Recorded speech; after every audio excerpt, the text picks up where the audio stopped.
மாமல்லபுரத்தில் நாளை அன்புமணி தலைமையில் பாமக பொதுக்குழு கூட்டம் நடத்த அனுமதியானது வழங்கப்பட்டிருக்கிறது. ராமதாசின் மனு தள்ளுபடி செய்யப்பட்டிருக்கிறது.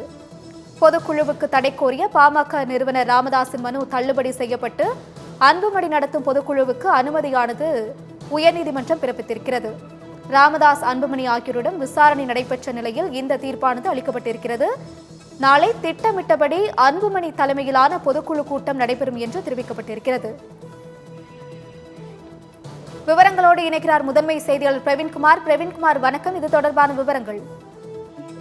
நிக்கிதா வணக்கம். பாமகவினுடைய சர்ச்சைகள், அதாவது அன்புமணிக்கும் ராமதாசுக்கும் இடைப்பட்ட அந்த முரண்பாடு என்பது தொடர்ந்து நடைபெற்று வரக்கூடிய நிலையில் அது அடுத்த கட்டத்தை, உச்சகட்டத்தை நோக்கி செல்லக்கூடிய வகையில் நீதிமன்றம் வரையில் சென்றிருப்பது என்றால் அது இதுதான் முதல் முறை. அதாவது பாமகவில் தேர்தல் தொடர்பான பணிகளை யார் மேற்கொள்வது, அதே போன்று கூட்டணி தொடர்பாக யார் பேச்சுவார்த்தை மேற்கொள்வது உள்ளிட்ட பல்வேறு பிரச்சனைகள் தற்போது பூதாகரமாக மாறியிருக்கிறது.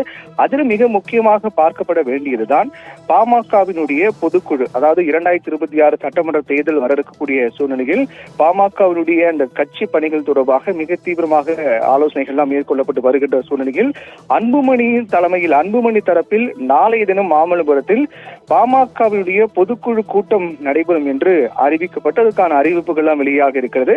அந்த அறிவிப்பின் அடிப்படையில் பாமகவை சேர்ந்த பொதுக்குழு உறுப்பினர்கள் உள்ளிட்ட அனைவரும் கலந்து கொள்ள வேண்டும் என்று ஏற்கனவே அன்புமணியின் தரப்பில் தெரிவிக்கப்பட்டது. ஆனால் இதற்கு ராமதாஸ் தரப்பு உடன்படவில்லை. குறிப்பாக ராமதாஸ் இது குறித்து பேசும்போது தன்னுடைய அனுமதி இல்லாமல் தான் கட்சியினுடைய நிறுவன தலைவர் என்றும், அன்புமணி பொறுத்தவரையில் அவர் கட்சியின் தலைவராக நியமிக்கப்பட்டது என்பது காலாவதியாகிவிட்டது, அதனால் அனைத்து அதிகாரமும் தனக்குத்தான் உள்ளது என்றும் ராமதாஸ் தரப்பில் தெரிவிக்கப்பட்டு வருகின்றது. இந்நிலையில் தான் இந்த விவகாரம் தொடர்பாக உயர்நீதிமன்றத்தில் ராமதாஸ் தரப்பில் மனு தாக்கல் செய்யப்பட்டது. அதாவது தன்னுடைய அனுமதி இல்லாமல் கட்சியினுடைய நிறுவன தலைவராக தான் இருக்கக்கூடிய சூழ்நிலையில் தன்னுடைய அனுமதி இல்லாமல் அன்புமணியை கூட்டக்கூடிய இந்த பொதுக்குழுவுக்கு தடை விதிக்க வேண்டும் என்று நீதிமன்றத்தில் வழக்கு தொடர்ந்தார் ராமதாஸ் தரப்பில்.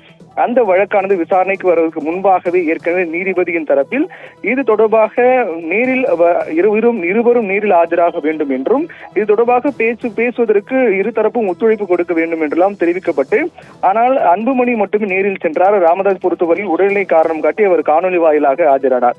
இப்படிப்பட்ட ஒரு சூழ்நிலையில் நாளை அந்த பொதுக்குழு நடக்கக்கூடிய சூழ்நிலையில் அது நடைபெறாதா என்று பெரிய எதிர்பார்ப்பு என்பது இருந்தது. இந்நிலையில் தான் அன்புமணி நடத்தக்கூடிய பொதுக்குழுவுக்கு தடையில்லை என்று சென்னை உயர்நீதிமன்றம் தீர்ப்பு வழங்கியிருக்கிறது. இது ராமதாஸ் தரப்புக்கு சற்று பின்னடைவாக தான் பார்க்கப்படுது. என்றால் ராமதாசும் அடுத்த நாள் அவரும் பொதுக்குழுவுக்கு ஏற்பாடு செய்திருக்கிறார். அனைத்து பாமகவுடன் கலந்து கொள்ள வேண்டும் என்று தெரிவித்திருக்கிறார். இப்படியாக அன்புமணி ஒரு புறமும் ராமதாஸ் மறுபுறம் என இரண்டு தரப்பிலும் அடுத்தடுத்து நடக்கக்கூடிய பொதுக்குழு கூட்டங்கள், கட்சியினுடைய கூட்டங்கள் தொடர்பாக பணிகளில் பாமகவினர் சற்று குழப்பத்தில் உள்ளார்கள் என்பதுதான் நிதர்சனமான உண்மையாக பார்க்கப்படுகிறது. இந்நிலையில்தான் நீதிமன்றத்திற்கு ஏற்கனவே அன்புமணி மேற்கொண்டு வரக்கூடிய அந்த நடைப்பயணம், அன்புமணியுடைய அந்த சுற்றுப்பயணம், பிரச்சார பயணத்திற்கு தடை விதிக்க வேண்டும், அதற்கு அனுமதி கொடுக்க கூடாது என்று ராமதாஸ் தரப்பில் காவல்துறை எல்லாம் புகார் மனு கொடுக்கப்பட்டது. ஆனால் அதையும் தாண்டி அன்புமணி பொறுத்தவரையும் தொடர்ச்சியாக அவருடைய அந்த சுற்றுப்பயணம் என்பது மேற்கொண்டு வருகிறார். மக்களை சந்தித்து தேர்தல் தொடர்பாகவும் பாமகனுடைய அடுத்த கட்ட நகர்வு செயல்பாடுகள் தொடர்பாக பிரச்சாரம் மேற்கொண்டு வருகிறார். இது ஏற்கனவே முதற்கட்டமாக ராமதாஸ் தரப்புக்கு சற்று பின்னடைவாக பார்க்கப்பட்டது. அதற்கு அடுத்த கட்டமாக மிக முக்கிய பின்னடைவாக பார்க்கப்படக்கூடியதுதான் இந்த நீதிமன்றம் சென்ற பாமக பொதுக்குழு விவகாரம். ஒரு கட்சியினுடைய பொதுக்குழு பொறுத்தவரையில் அதிகாரமிக்கவர் தான் அந்த பொதுக்குழு, அதாவது கட்சியில் அதிகாரமிக்கவர், கட்சியினுடைய தலைமை பொறுப்புள்ளவர் தான் அந்த பொதுக்குழுவை கூட்ட வேண்டும்.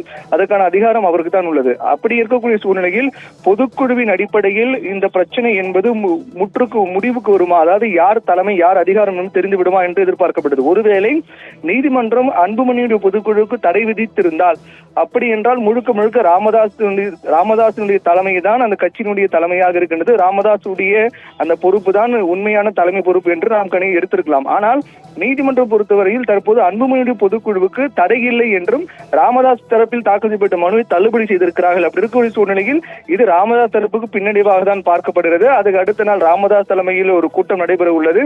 இப்படியாக தந்தை மகன் என இருவரும் அடுத்தடுத்து நடக்கக்கூடிய பொதுக்குழு கூட்டங்கள், கட்சி தொடர்பான கூட்டங்கள், அதற்கு காவல்துறை அனுமதி என ஒரு புறம் சென்று கொண்டிருக்கிற சூழ்நிலையில் நாளைய தினம் மாமல்லபுரத்தில் அன்புமணியின் பொதுக்குழுவுக்கு தடை இல்லை என்று நீதிமன்றம் தெரிவித்திருக்கிறது. ராமதாசனுடைய மனுவை தள்ளுபடி செய்திருக்கிற நீதிமன்றம். இது ராமதாஸ் தரப்புக்கு சற்று பின்னடைவாக தான் பார்க்கப்படுகின்றது. நிகிதா.